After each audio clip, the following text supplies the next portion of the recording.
Hi everyone, welcome to the HR Green Room on tour. We're at HR Technologies today, which is one of the biggest tech conferences in the UK, merged with Learning Technologies. And we're going to take you for a little wander around just to show you which vendors are in the room, which of our partners are here, and show you some of the interesting things that are going on with some of the vendors. So come for a chat with us.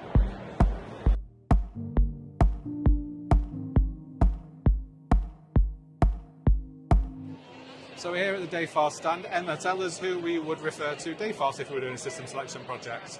Hi, so we would be looking at people with a strong need for workforce management, HR and payroll all combined into one. And of course if they're looking for AI as well. Any particular sectors? There's no particular sector as such.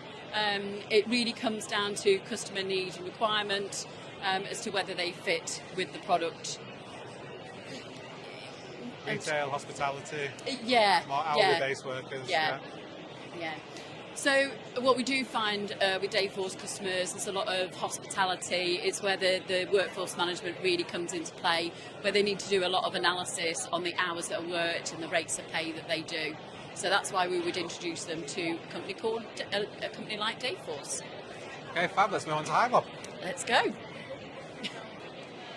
So we're at the HiBob stand now. It's looking very busy today. Obviously, lots of people interested in HiBob. They are just next to the entrance, so they've got a great spot.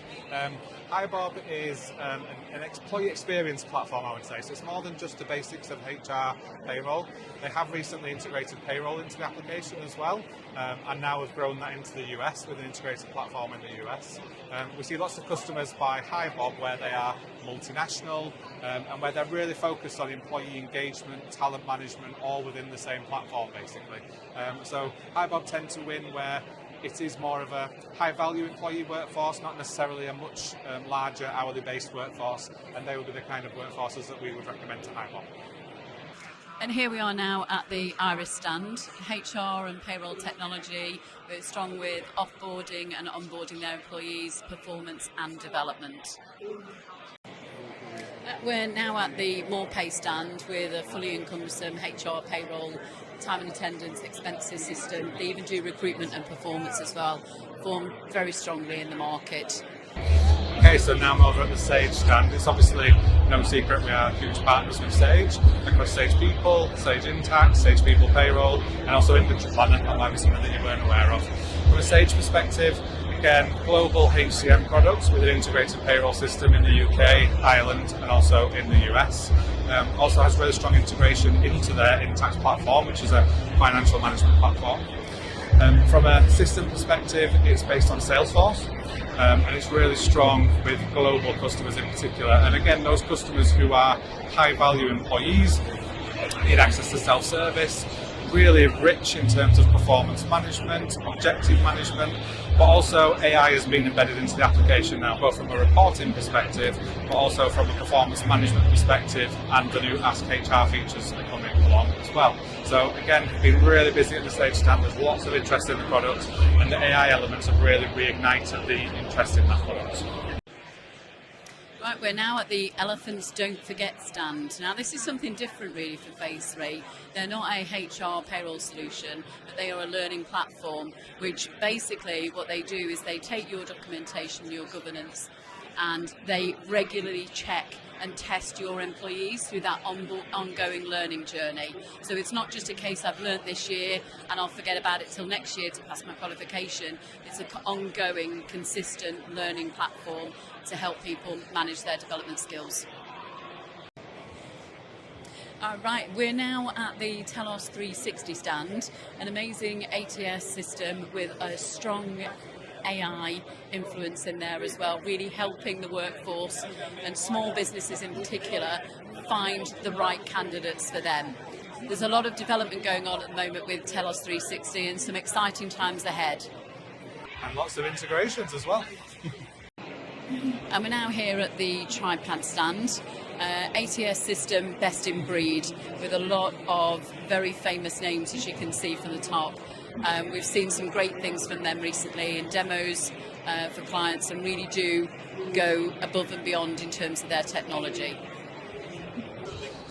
Okay, so now we're over at the SAP Success Factors stand.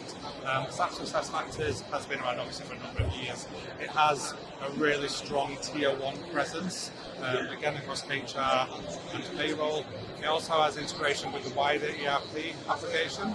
But more than that, it's really strong in terms of performance management, and it integrates well with lots of other applications, Cornerstone being a really common one as well. So next we're looking at Rippling.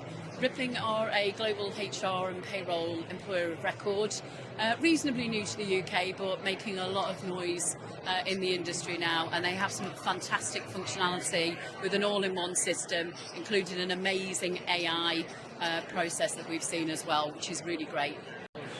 Okay, so now we're here at the Zelis stand. So what's interesting about Zelis is they recently acquired the Element Suite business, which was an AI-first HR application, really rich with workforce management as well. From Zelis' perspective as well, they have a really strong payroll engine, which was a good move from an acquisition perspective. But also the workforce management elements now giving them strong WFM, payroll and HR. We've also launched Zelis Air, which is the updated version of the ResourceLink product. So we are seeing a lot of interest in Zelis once again, and really interested to see their stand. So with you as well. And here we are now at the Oracle stand, a Tier 1 system, HR payroll encompass them, but also have lots and lots of integrations. We also have their finance system.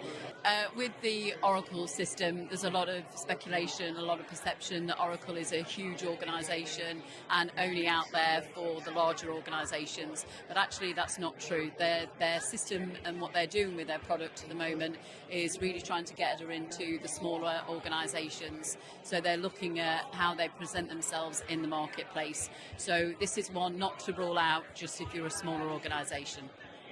So now we're here at Greenhouse. So Greenhouse are a global ATS provider, and that's really interesting because we don't see many of those. Another interesting thing about Greenhouse is they are partnered both via OpenAPI to a number of the other providers that we see in the room.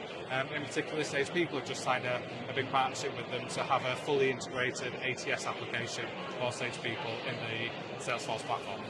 Right, and now we're at the Employment Hero stand with HR and payroll system. Phase 3 are a partner with Employment Hero, and we actually do their implementations on the client side, so we support customers on that side, helping them go through the process, looking to be a sub 200 employer. And here we are now at the ADP stand, a global HR and payroll workforce management tool, usually seen with larger organisations, more of a Tier 1. We're now looking at the Bamboo stand, HR system, which is global, as you can see from the signs behind me. Designed really for more of a small organisation, looking for a nice, easy HR system. So now we're back at our stand, obviously one of the most important in the room. Just a few reflections in terms of the event so far.